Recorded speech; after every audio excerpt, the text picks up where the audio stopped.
Hello people, I'm Gage, and I am very excited for the Nintendo Switch 2. More importantly, I'm very excited to see what games this thing will have in its first year. The console's almost guaranteed to release in 2025, so let's see what games will launch then. Donkey Kong Country Returns HD launches on January 16th, 2025, but that's a Switch 1 game. Well, I expect the Switch 2 to have backwards compatibility. That's the only reason I put this here. Pokemon Legends Arceus was released in January of 2022, so maybe they'll try for another early in the year release date for Pokemon Legends Z to A. Let's say February 2025. Game Freak has released Pokemon games on previous gen systems before. They released Pokemon Ultra Sun and Ultra Moon in November of 2017. The only difference here is that the Switch 2 will be backwards compatible with the Switch 1, so it doesn't really matter to them if they release this on older hardware instead of the new one. Plus, this is Pokemon we're talking about here. They don't care enough to make an enhanced version for Switch 2. Now, Nintendo has reportedly told developers to not expect the Switch 2 to launch before April 2025, so let's say it launches then. What will its launch titles be? I hate to say it, but Metroid isn't a console seller. It may be for some, but Metroid Prime 4 Beyond probably isn't going to convince most people to buy the console. Especially because I expect this game to be cross-gen. Similar to Twilight Princess and Breath of the Wild, those games were announced for the GameCube and the Wii U, but they weren't finished in time for the next generation, so they were put on Wii and the Switch, as well as the consoles they were originally made for. I have a feeling this will be the same. It'll work similarly to the PS4 and PS5. You can buy the Switch version, sure, but if you buy the Switch 2 version, it'll both look and run better. Maybe you could buy the Switch 1 version first, and then when you get the Switch 2 later, you can update the game to have those better graphics and performance. But yes, I expect this to be a launch title. Is that smart or even close to correct? Maybe not, but we've been waiting for this game for so long that it being a launch title feels deserved. It has been over a decade since Mario Kart 8 released on the Wii U back in May of 2014, and since then, people have been craving a new Mario Kart. Well, this next launch title will be a huge console seller, Mario Kart X. X is the Roman numeral for 10. I thought the title made sense because Nintendo considers Tour the 9th entry in the Mario Kart series, because Tour levels are in the Booster Course Pass and Mario Kart 8 Deluxe's DLC. It cannot be understated just how well Mario Kart 8 Deluxe sold on the Switch. The game has sold nearly 63 million copies and became the 5th most sold video game of all time. It's safe to say that Mario Kart is huge. Especially huge enough to sell the Switch 2. If they can show just how much the Switch 2 can do in terms of graphics and performance with Mario Kart X, I can see this being a huge hit. I imagine this will be the biggest Mario Kart game yet. Maybe they'll pull a Super Smash Bros. Ultimate and give us every single character and every single course from the past games into this one legendary entry. I have quite a few ideas for Mario Kart X, but we'll save that for another video. As with a lot of Nintendo's consoles, this one needs a tech demo-like smaller game that maybe comes with the console.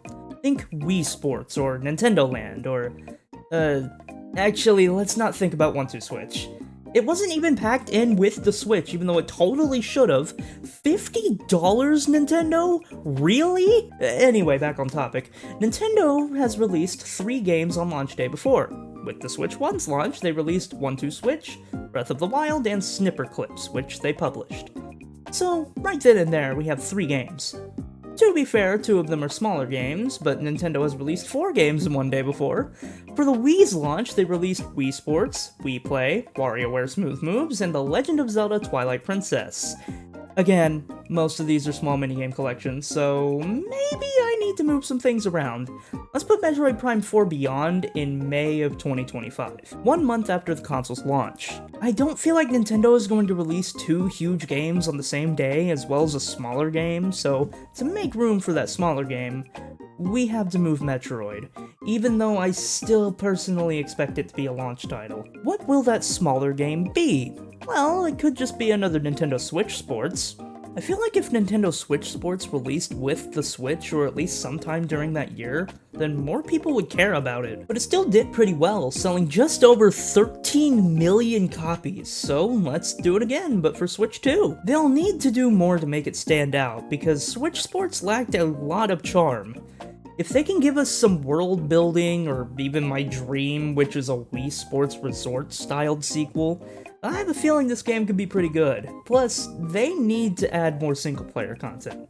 Anyway, let's move on to June. It has been about 4.5 years since Animal Crossing New Horizons released, so it's about time for a new one. This next game in the series will be called Animal Crossing Together Town, which I can imagine focusing a lot on the multiplayer aspects of Animal Crossing, meaning they'll actually let you do fun things instead of walking around on your friend's island for 10 minutes and then getting bored and turning off the game. I'm thinking maybe something like Tortimer's Island in New Leaf, where there were a few minigames you could play with friends. Maybe they could take that to a whole new level here.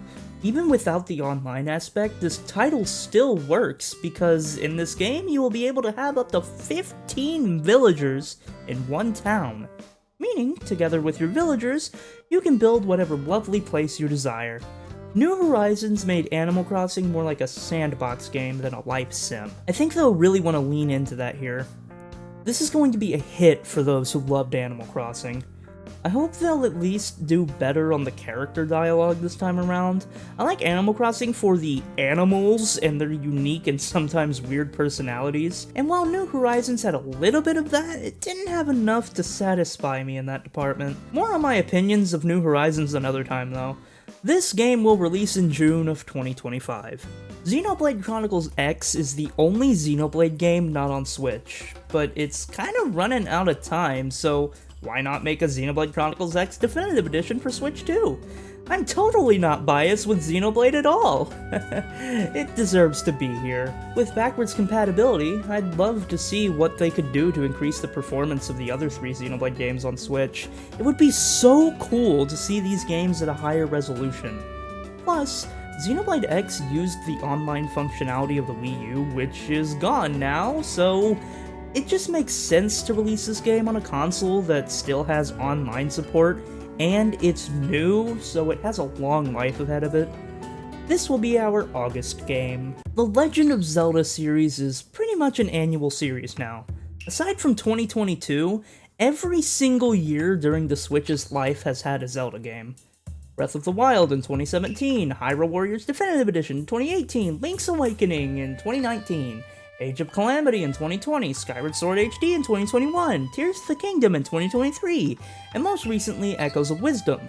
That's a lot of Zelda games, and honestly, I don't expect them to slow down much. Yep, it's what everybody's been begging for. The Legend of Zelda The Wind Waker HD as our September game. Yeah, I don't expect them to release both this and Twilight Princess in the same year. I picked Wind Waker because it has had less re-releases, and it's been longer since we've last seen it. Star Fox. Where is it? It's been a long time since a brand new Star Fox game was released, and I mean an actually new game in the series, not a remake or reimagining a 64 story for the 3rd time. I'm not personally a Star Fox fan, but I know I've heard enough about how terrible Zero was to understand they need to change things up a bit. This will be our October game for 2025. November is the time of year where Nintendo likes to release their holiday titles, and what's a better holiday title than a brand new Mario game? Specifically, a brand new 3D Mario game. It's possible that this could be Odyssey 2. With just how much they could do with Odyssey, I'm shocked we haven't seen a sequel yet. I'm expecting a new 3D Mario game with a brand new idea, but Odyssey 2 is possible, and I really hope we see it. So those were my ideas for the games in the launch year of the Nintendo Switch 2. One thing I want to mention quickly is that Animal Crossing could very well just be a 2026 game, but I'm bored of New Horizons and I really want to see a new one soon. Let me know your predictions and wishes for the Nintendo Switch 2's launch year in the comments down below.